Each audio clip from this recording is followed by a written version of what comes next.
செல்வங்களே, உங்களுக்கு என் வணக்கம். இறைவனோடு சேர்ந்து உங்கள் அனைவருக்கும் என் பாசம் மிகுந்த வணக்கங்கள். காலை வணக்கம். பாருங்கள் என் செல்வங்களே, இந்த பாசம்,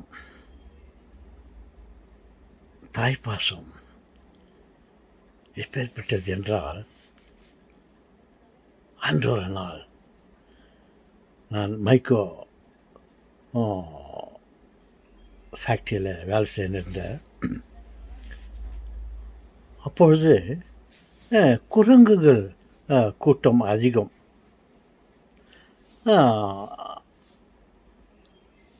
குரங்கு கூட்டங்கள் அதிகமாக இருந்தது. அப்போது ஒரு குரங்கு தன் குழந்தையை வைத்துக்கொண்டு மேல்புறத்தில் அந்த சீலிங் போர்ஷனில் அது உலாவி கொண்டு இருக்கும். பல குரங்குகள் இருந்தன. பர்டிகுலராக ஒரு குரங்கை நாங்கள் அனைவரும் வேலை செய்து கொண்டு இருக்கோம். அனைவரும் அதை பார்த்து கொண்டு இருப்போம். அது தன் குழந்தையை வைத்து கொண்டு விளையாடி கொண்டு இருக்கும். அந்த ஆங்கரின் மேலே அது இங்கேருந்து அங்கே, அங்கேருந்து இங்கே ஜம்ப் பண்ணின்னு அவங்க அம்மா வாலை பிடிச்சிக்கின்னு தொங்கின்னு விளையாடின்னு இருக்கோம். நாங்கள் எல்லோரும் வேலை செய்துன்னு அதை பார்த்து ரசித்து கொண்டு இருந்தோம். ஒரு முறை தன் தாயினுடைய வாலை பிடித்து கொண்டு அது கீழே ஊஞ்சல் ஆடி கொண்டிருந்தது. தவறி விழுந்து விட்டது. ஊஞ்சல் ஆடிக்கொண்டே இருந்தது. அது அந்த வாலில் வழுக்கி கொண்டு அந்த குரங்கு குட்டி மேலேருந்து கீழே விழுந்தது. மேலே குழந்தை அந்த குரங்கு குட்டி கீழே விழும்போது அந்த தாய் பட்ட பாட்டை நாங்கள் பார்த்து கொண்டிருந்தோம். அந்த குரங்கு குட்டி கீழே விழுவதற்கு முன்னதாகவே அந்த தாய் குரங்கானது கீழே குதித்து அதை காப்பாற்ற முயற்சித்தது. ஆனால் அந்த குரங்கு குட்டி ஒரு ஒரு இரும்பு கம்பியின் மேலே பட்டு அதற்கு அதிகபட்சமாக அதுக்கு அடிபட்டு விட்டுது. அந்த குரங்கு அந்த அந்த தாய் குரங்கு அந்த குரங்கையை பார்த்து கண்ணீர் விட்டது, அணைத்து கொண்டது, அழுதது. சிறிது நேரம் அதனால் அது தாங்க முடியவில்லை. அந்த குரங்கை கட்டி பிடிச்சிக்கின்னு மேலே போய்விட்டது. நாங்கள் எல்லோரும் அதை பார்த்து கொண்டு இருந்தோம். அது சில நாட்கள் ஆனது. அந்த குரங்கு குட்டியை எப்போ கீழே விழுந்தது அப்போ போய் அதை பிடிச்சிச்சு இல்லையா, அப்போருந்து அந்த குட்டி குரங்கை கீழே விடவே இல்லை. இரவும் பகலுமாக நாட்கள் பல கடந்தன. அந்த குட்டியை கீழே விட்டதாக படம் இல்லை. நாங்கள் பார்த்து கொண்டு இருக்கோம். சில நாட்களானது, சில வாரங்களானது. அந்த குரங்கு குட்டி இறந்து போய்விட்டது. அந்த தாய் குரங்கு அந்த குட்டியை எப்போ அதை எடுத்து அதை அணைச்சிச்சோ கீழே விழும்போது, அப்போ பிடிச்ச குழந்தைய அது கீழே விடவே இல்லை. 2-3 வாரங்கள் ஆனது. அதுக்குள்ளே அது குரங்கு குட்டி தன் உயிரை விட்டு அது மாண்டு விட்டது. அது மாண்டு விட்டாலும் அந்த தாய் குரங்கு அந்த குட்டியை இறந்து போன குட்டியை கீழே விடவே இல்லை. அது மேலே அதை அணைச்சி வச்சுக்கின்னு பல நாட்களாக அந்த தாய் குரங்கு உணவு உண்ணவே இல்லை. நாங்கள் அத்தனை பேரும் அந்த டிபார்ட்மெண்ட்டில் வேலை செய்த எல்லோரும் எங்களுக்கு அதை பார்த்துக்கிட்டு இருப்பதே ஒரு பெரிய பொழுதுபோக்காக இருந்தது, எங்களுக்கு கவலையாக இருந்தது. 3-4 வாரங்கள் ஆனது, 5-6 வாரங்கள் ஆனது. அந்த குரங்கு குட்டி ஒரு விதமாக அழுகி போயிட்டு இறந்து 2-3 வாரம் ஆனது. அந்த குரங்கு குட்டி இறந்து போனதுனால் அது அப்படியே அழுவி அதிலேருந்து அது தண்ணி அது பார்ப்பதற்கு மிகவும் அகோரமாக இருந்தது. இருந்தாலும் அந்த குட்டி அந்த தாய் குரங்கானது விட்டப்பாடு இல்லை. அது அணைத்து கொண்டு 1 மாதமானது. பாதி குரங்கு அது குட்டியுடைய பாதி உடல் பாகங்கள் எல்லாம் உடலிருந்து கழந்து போட்டு வெறும் எலும்பு கூடாக ஆகிவிட்டது. இருந்த பாடம் அந்த தாய் குரங்கு அந்த குட்டியை, இறந்து போன குட்டியை, பாதி உடல் நாசமாகிவிட்டது, வெறும் சில எலும்புகள் மட்டுமே இருந்தது அந்த குட்டிக்கு.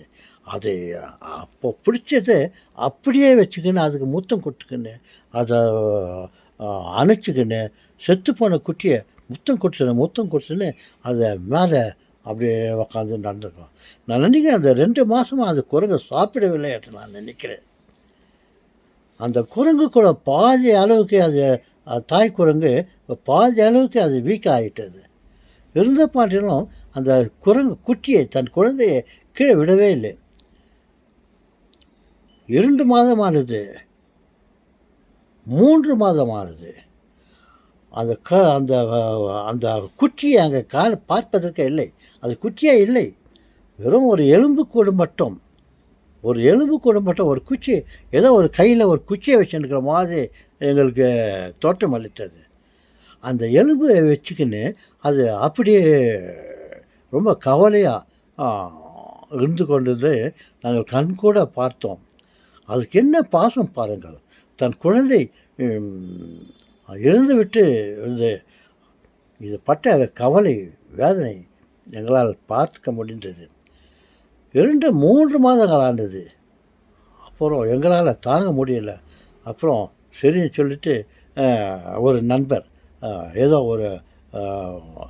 ஒரு ஆயுதத்தை, ஒரு கல்லை, ஏதோ ஒரு பீஸ் எடுத்து அதை அடித்து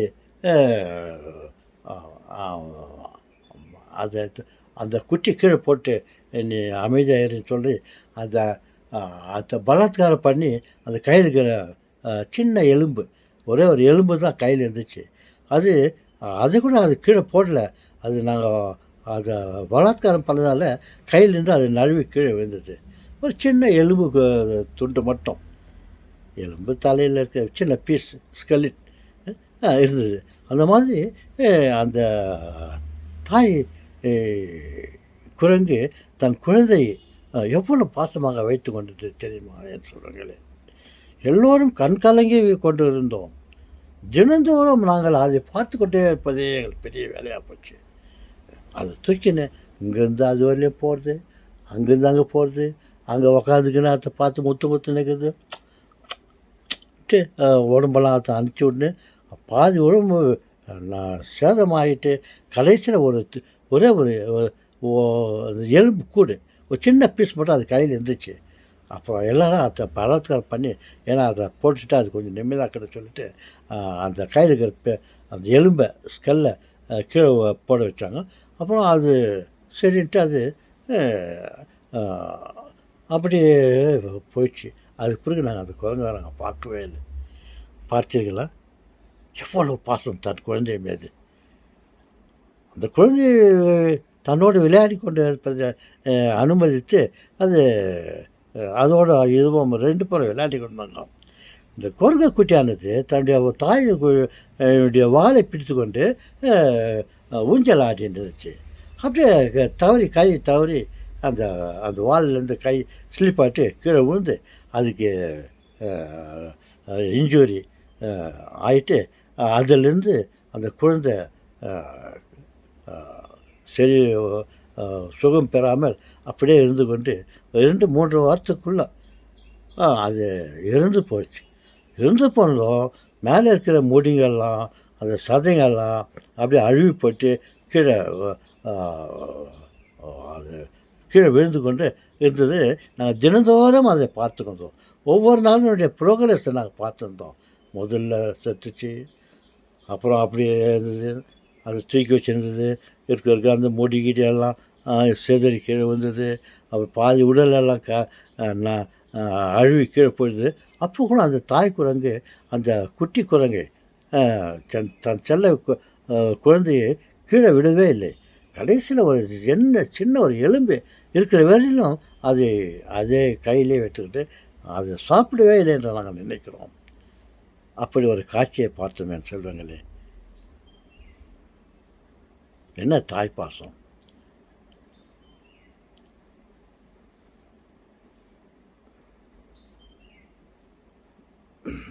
ஓகே.